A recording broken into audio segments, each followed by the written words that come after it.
I always thought that after 10 years of marriage, I knew my wife, Laura, inside and out. I believed we had built something real, something unshakable. But that illusion shattered one evening over a quiet dinner. I need some space to figure things out. Her words felt like a punch to the gut. I put my fork down, staring at her across the table. The candlelight flickered, casting shadows across her face. There was no hesitation in her voice, no second-guessing. She had rehearsed this. Space. I repeated, trying to make sense of what she was saying.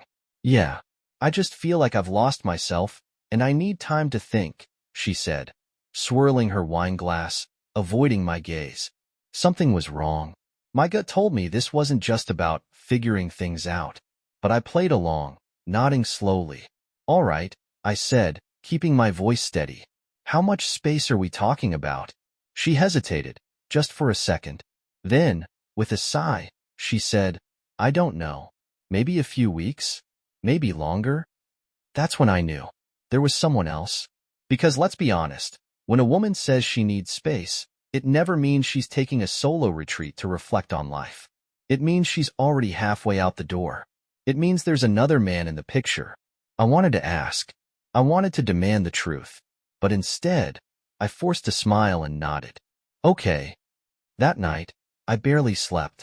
My mind raced, dissecting every recent conversation, every late night at work, every moment she'd been distracted. And the more I thought about it, the clearer it became. This hadn't come out of nowhere. Laura had been pulling away for months.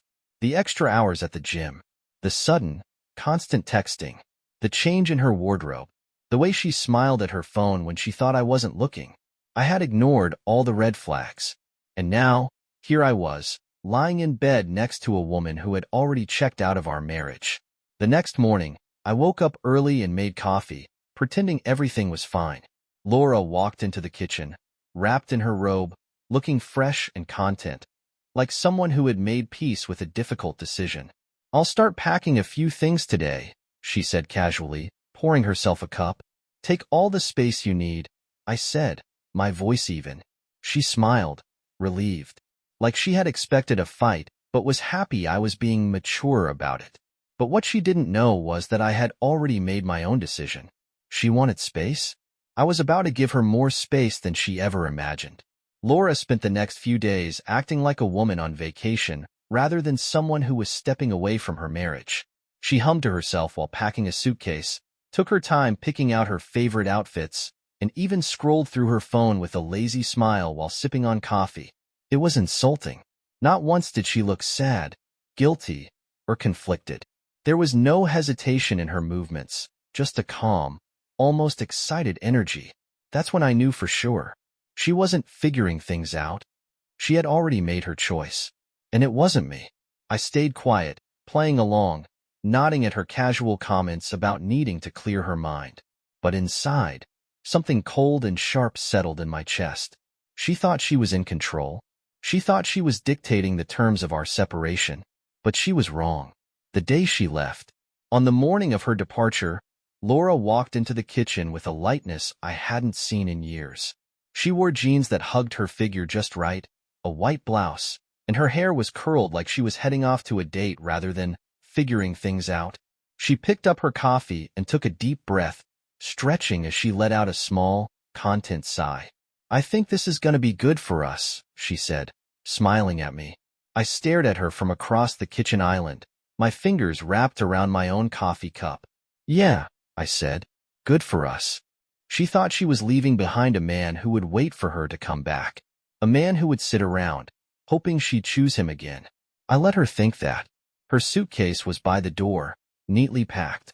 I noticed a new handbag on top, one I didn't buy for her. So, where are you going? I asked, keeping my tone light. She hesitated, just for a second, before recovering. I'll be staying at a friend's place. Which friend? Another pause. Emma. A lie. I knew Emma. She was married, with 2 toddlers. She wasn't hosting anyone. Sounds nice, I said, forcing a smile. I hope you find what you're looking for. Laura's smile widened, like she thought I was being supportive.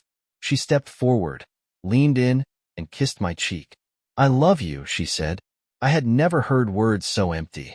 Love you too, I lied. She grabbed her suitcase and walked out the door, without looking back. And just like that, my wife was gone. The truth unfolds. The second the door clicked shut, I exhaled, shaking my head. I didn't cry. I didn't get angry. I just sat down, picked up my phone, and started digging. It didn't take long. Laura had been sloppy. There were extra charges on our shared credit card, dinners for two, hotel stays, rideshare trips to places she had no reason to go. She had hidden nothing. She never expected me to look. Then I checked our phone records. One number appeared over and over again. Late at night, early in the morning, sometimes for hours. I copied it into a search bar. And there it was, her coworker, Brian. A guy I had met at a company party once, who shook my hand like I was just some friendly stranger instead of the husband of the woman he was sneaking around with. My jaw clenched. It was so predictable. She didn't leave to find herself. She left because she had somewhere else to be, someone else to be with. And that's when my plan started forming. Laura wanted space? Fine. She was about to get more space than she could ever imagine. The house was quieter than it had ever been. No sound of Laura humming in the kitchen. No faint scent of her perfume lingering in the hallway. Just silence. But it wasn't the kind that brought peace. It was the kind that confirmed what I already knew. I was alone in my marriage long before she walked out that door. Still, I sat at the kitchen table for a while, staring at my phone, scrolling through the call logs, the credit card statements, the receipts that painted a picture I hadn't wanted to see. I knew she had been lying, but now I had proof. This wasn't a woman searching for clarity. This was a woman who had already replaced me. And Brian. Of course it was Brian. I should have seen it earlier. I replayed the few times I had met him, the way he barely looked me in the eye, how he always seemed to stand a little too close to Laura at work events. She had always brushed it off as nothing, just work friendship. Now I knew better. That night, I didn't sleep much. I lay in bed, staring at the ceiling, feeling every ounce of the betrayal settle in my bones. I wasn't heartbroken, not in the way I thought I would be. I was angry, yes, but more than that, I felt like a fool. A fool for not seeing it sooner. A fool for believing in someone who had checked out long ago. The next morning, I made myself a cup of coffee, sat down at the dining table, and pulled out my laptop. I didn't waste any time. If Laura wanted space, I was going to give her more than she asked for. I logged into our bank accounts first. We had a joint savings account, one that I had contributed to significantly more than she had. I transferred out my share, leaving exactly what she had put in. No more, no less. Then I moved to our shared credit card and removed myself from the account. If she wanted to rack up charges on hotel stays and fancy dinners with Brian, she could do it on her own dime. Next, I checked the lease. My name was on it. Hers wasn't. That meant one thing. The apartment was mine. By noon, I had spoken to the landlord. I wasn't petty enough to throw her things out, but I wasn't going to let her waltz back in like she still had a place here. I arranged for the locks to be changed by the end of the week.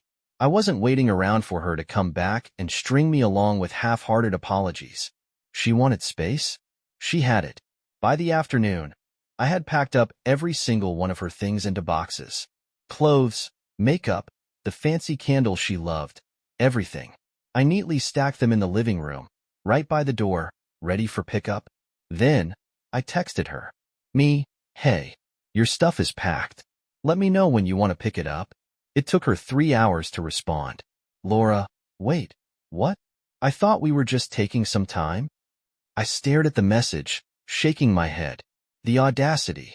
She had left for another man, had lied to my face about where she was going, and now she wanted to act like she hadn't just abandoned our marriage? I didn't reply. An hour later, my phone rang. I let it go to voicemail. A minute after that, another text. Laura, can we talk? No, we couldn't. Instead of answering, I went about my night. Ordered takeout. Watched a movie. For the first time in months, I actually felt like I was breathing again. It was strange, the relief I felt. I should have been drowning in heartbreak, but instead, I felt like a weight had been lifted off my shoulders. And then, right as I was about to turn in for the night, another text came in. Laura, I think I made a mistake. Of course she did. Too bad for her. I wasn't making one. I stared at Laura's message for a long time, my thumb hovering over the keyboard. I think I made a mistake. The words carried a weight that I refused to shoulder anymore. A mistake? That's what she called it. Leaving me behind for someone else, lying straight to my face, packing her bags with the excitement of someone heading to a vacation? That was a mistake? No. A mistake was picking the wrong restaurant for dinner. A mistake was forgetting to set an alarm. What she did, that was a choice. I locked my phone and tossed it onto the couch, ignoring the way my mind raced. I had been too nice already, too patient, too quiet. But the truth was, I had been slowly unraveling ever since she walked out that door. And now, she wanted to talk. I didn't sleep much that night, but not for the same reasons as before. This time, I wasn't lost in my emotions. I was done with them. By morning, my decision was final. I was moving forward. Laura, however, didn't seem ready to accept that. She called me 3 times before noon. Each call went unanswered. I wasn't going to give her the satisfaction of hearing my voice, not when I knew she was hoping to bait me into a conversation that would only serve her closure, not mine. Instead, I spent the morning tying up the loose ends of our life together. I went to the apartment complex office to confirm that the locks would be changed by the end of the day.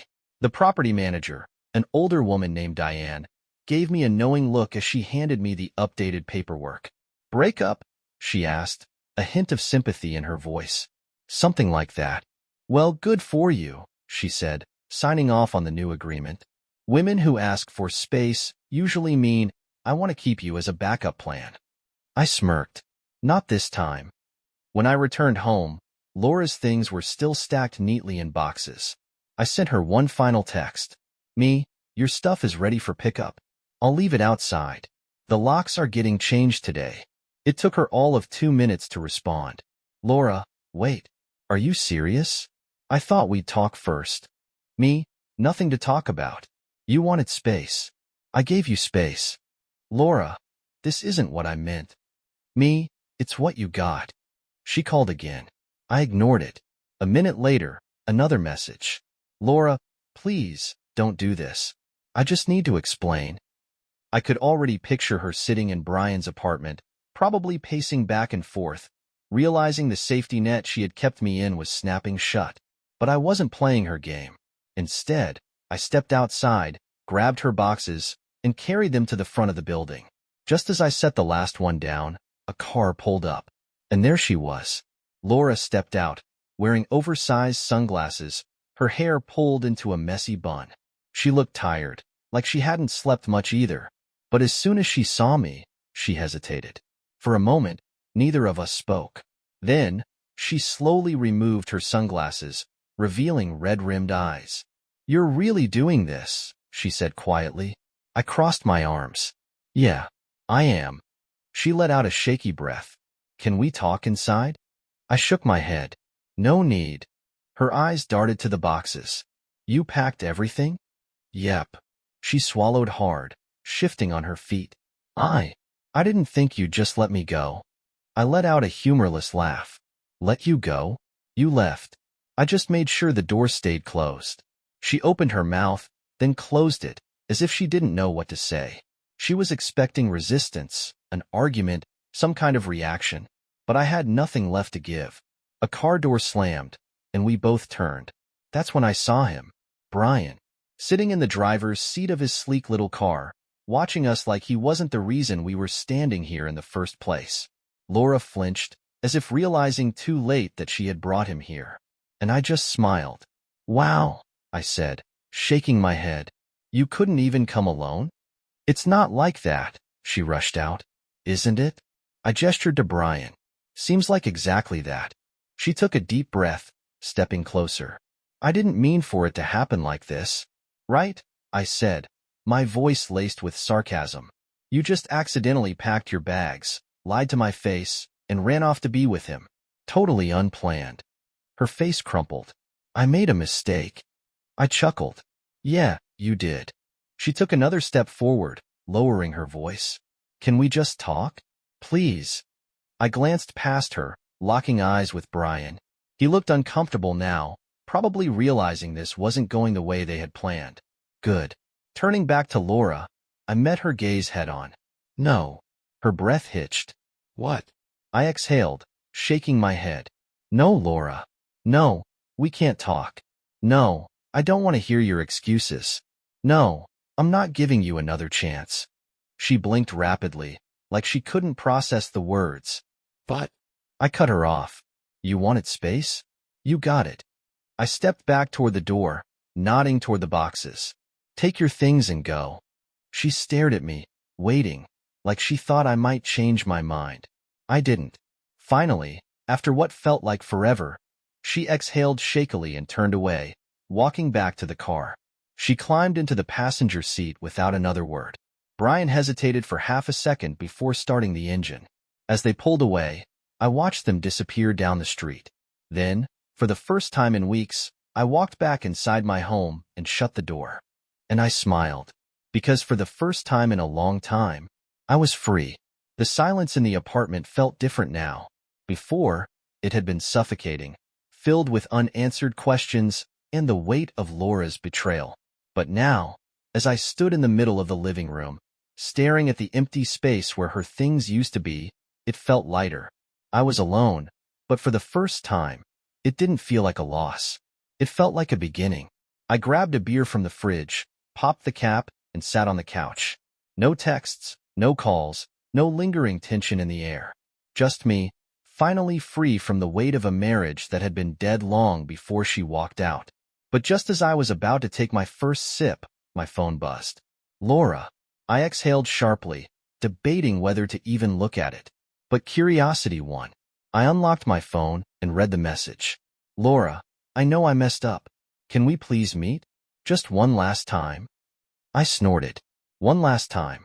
What was this, some kind of farewell tour? Before I could think better of it, I replied. Me? For what? Her response came almost immediately. Laura, I need to explain. In person. I leaned back on the couch, running a hand through my hair. She had plenty of chances to explain, but she hadn't. Not when she packed her bags. Not when she walked out. Not when she showed up with Brian sitting in the damn car. But something in me wanted to hear it. Not because I was hoping for some magical explanation that would make everything okay, but because I wanted to watch her struggle to justify it. I wanted to see her face when she realized there was no coming back from this. So I did something I probably shouldn't have.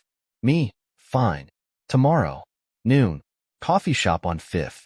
I sent the message before I could talk myself out of it. Her reply came quickly. Laura, okay. Thank you. I didn't respond. I didn't need to. The next day, I arrived at the cafe 10 minutes early. It was a small, quiet place, one we had been to dozens of times before, back when we were still us. I ordered a black coffee and took a seat by the window, watching the world move outside. People going about their day, living their lives, completely unaware that mine had been torn apart and stitched back together in the span of a week. And then, she walked in. Laura looked different. Not in a drastic way, but in a way only someone who had known her for years would notice. Her posture wasn't as confident. Her eyes weren't as bright. She looked uncertain. Good. She spotted me instantly and made her way over, sliding into the seat across from me. For a moment, we just stared at each other. Then she sighed, setting her hands on the table. I don't even know where to start. I took a sip of my coffee. Try the beginning. She let out a soft laugh, shaking her head. I deserve that. I didn't argue. She inhaled deeply before speaking. I didn't leave because I stopped loving you. I arched a brow. Could have fooled me. She flinched but kept going. I was lost. I felt like I wasn't myself anymore. Like I had become just your wife and nothing else. I scoffed. So you found yourself in Brian's bed? Her face paled. It wasn't like that. I leaned back in my chair, crossing my arms. Then tell me, what was it like? She swallowed hard. I never meant for anything to happen with Brian. It started as friendship, and then, I don't know. It just escalated. I got caught up in the excitement, and feeling wanted again. I stared at her, expression unreadable. And I didn't make you feel wanted? She hesitated. That second of hesitation told me everything I needed to know. I don't know, she finally said. I think I convinced myself that I needed something different, that I needed to step away to see if I still loved me. I finished for her. She looked away. Yeah. And her lips parted slightly, her hands curling into fists on the table. I do. I laughed, shaking my head. No, you don't. Her eyes snapped back to mine. Yes, I do. No, Laura, I said, my voice calm. You don't. You love the idea of me, the security, the stability. But me? If you really loved me, you wouldn't have needed to figure things out with another man. Her bottom lip trembled. I made a mistake. You keep saying that, I mused. But you only realized it was a mistake when you saw that I wasn't going to wait for you. She exhaled shakily. I thought I had time. I thought I could step away and come back when you were done screwing around with Brian? Tears welled in her eyes, but I felt nothing. She shook her head rapidly. I ended things with him. I raised an eyebrow. And that's supposed to mean something to me? She looked desperate now. I miss you. I miss us. I chuckled. You miss what we had. Not me. If Brian hadn't worked out, if I had been sitting around waiting like some lovesick fool, you would have come back and picked up where we left off. But guess what? I'm not an option anymore. A single tear slipped down her cheek. I don't want to lose you. You already did. Silence. Heavy and suffocating. She wiped at her face, inhaling deeply like she was trying to steady herself. So, that's it? I tilted my head. You wanted space, Laura. Now you have all the space in the world. She let out a choked laugh. I was so stupid. I nodded. Yeah, you were. She stood up, looking like she wanted to say more. But in the end, she just nodded and turned toward the door. I watched her walk away, waiting for some kind of emotion to hit me. Sadness, regret, anything. But all I felt was relief. I finished my coffee, stood up, and walked out into the fresh air. For the first time in a long time, I wasn't looking back. As I stepped out of the coffee shop, I expected to feel something. Regret, nostalgia, maybe even a pang of guilt. But I felt none of it. Instead, there was an overwhelming sense of finality, like I had just closed the last chapter of a book I should have put down a long time ago. The sky was a sharp, clear blue, the kind of morning that usually made me feel at peace. But peace wasn't quite the right word for what I was feeling. It was more like liberation. I took a deep breath, my hands in my pockets as I walked toward my car. A part of me wondered if Laura was still sitting in her own, processing everything. Maybe she was crying. Maybe she was texting Brian, telling him it was over, hoping that would somehow fix what she had done to us. But that wasn't my problem anymore. I had spent too much time thinking about her, about us. Now it was time to think about me. I drove home without turning on the radio, letting the quiet sink in. By the time I pulled into the parking lot of my apartment building, I had already decided on my next move. First things first, I needed to get rid of anything that still tied me to Laura. Inside, I moved through the apartment with purpose. The framed wedding photos came down first. I stared at them for a moment, at the way she used to look at me like I was her whole world. It was funny how an expression could mean nothing in the end. I tossed them in a box without a second thought. Her old bathrobe still hung on the hook in the bathroom. Her perfume bottle sat on the dresser, half full. Even her stupid hair ties were still in the nightstand drawer. How had I let so many traces of her stay? It took me less than an hour to clear everything out. I dumped it all into a few bags and carried them straight to the dumpster behind the building. As I tossed the last one in, a neighbor walked by. A guy about my age, someone I had exchanged a few words with over the years. "Spring cleaning?" he asked, nodding toward the dumpster. I smirked. "Something like that." He chuckled. "Break up?" I exhaled, stretching my arms. "Divorce." His eyebrows shot up. "Damn. You good?" I thought about it. Really thought about it. Then I nodded. "Yeah, I think I am." "Good for you, man." He gave me a fist bump and kept walking. And just like that, the last of Laura's presence in my life was gone. I went back inside, sat on the couch, and for the first time in a long time, I felt like I could breathe. But of course, life has a way of throwing curveballs just when you think you're in the clear.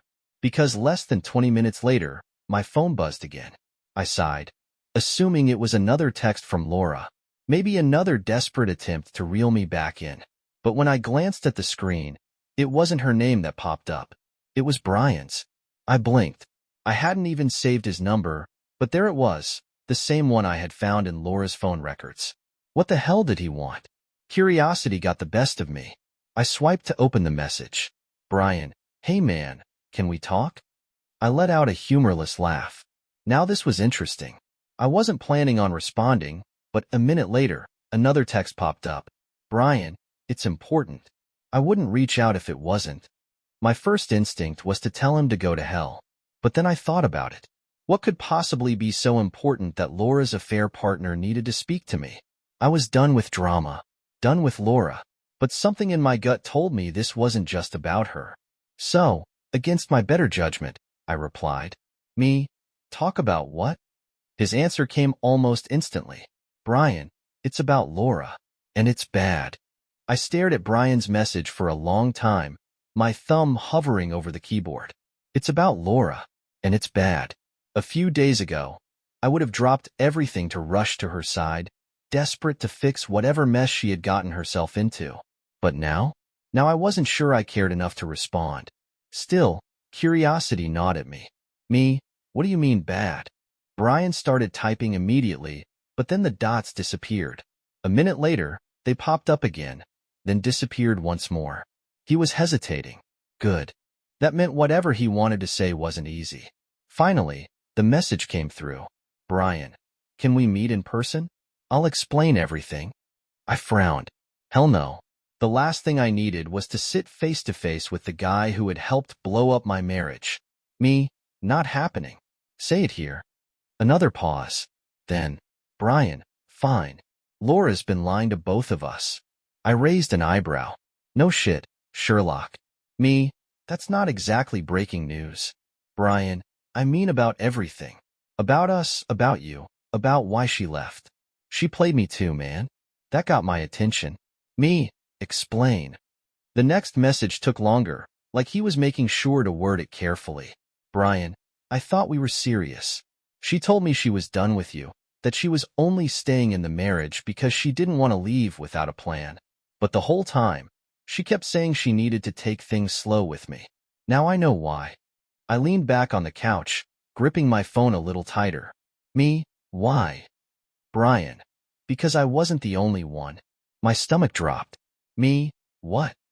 Brian, she was seeing other guys. Not just me. Multiple. I found out yesterday. That's why I ended it with her. I blinked at the screen, reading his words over and over again. Laura hadn't just betrayed me.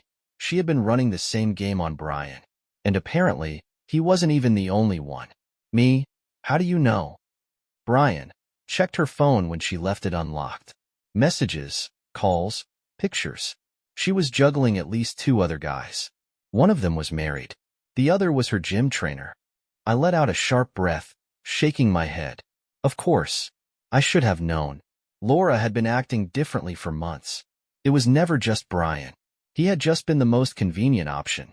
And the best part? She had finally gotten exactly what she deserved. Me, so what do you want from me? Brian, nothing. I just thought you should know. I scoffed. Yeah, right. He wanted something. Me, that's cute. You think we're on the same side now? Brian, I know I screwed up. I'm not asking for forgiveness. I just figured you'd rather hear this from me than find out some other way. I sighed, pinching the bridge of my nose. As much as I hated the guy, I had to admit, he wasn't wrong. At least now, I knew the full story. Laura had never needed space. She needed a damn roster. And now? Now she had nothing. I almost felt bad for her. Almost. Me, appreciate the info. Now lose my number. I didn't wait for a response. I blocked his number and tossed my phone onto the couch. Then, for the first time in what felt like forever, I laughed. Because after all of this, after all her sneaking around, her lies, her betrayals, Laura had ended up exactly where she was always afraid to be. Alone. And I had never felt lighter. I sat there for a while, staring at my phone, the blocked number still fresh on the screen.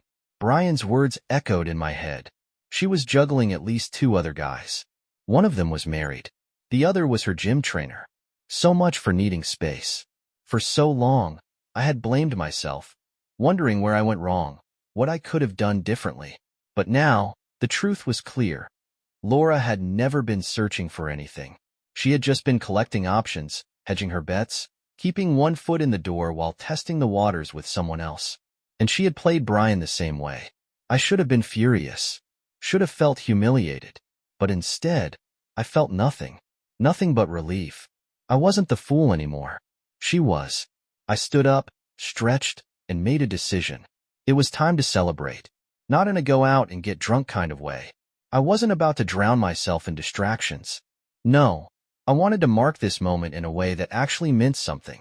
So I did what I should have done the second she walked out the door. I took my ring off. I had left it on, even after she left, not because I still wanted her, but because part of me hadn't fully let go of the idea of us. Now, that was over. I placed it on the table, staring at it for a moment. A small, meaningless band that once symbolized a future I had believed in. Not anymore. I grabbed my jacket and stepped outside, breathing in the crisp evening air. For the first time in weeks, my chest felt light. The apartment complex was quiet, a few lights flickering from the neighboring windows. Somewhere down the hall, someone was cooking dinner, the scent of garlic and herbs filling the air. I took the stairs instead of the elevator, letting my feet move on autopilot. When I reached the parking lot, I paused.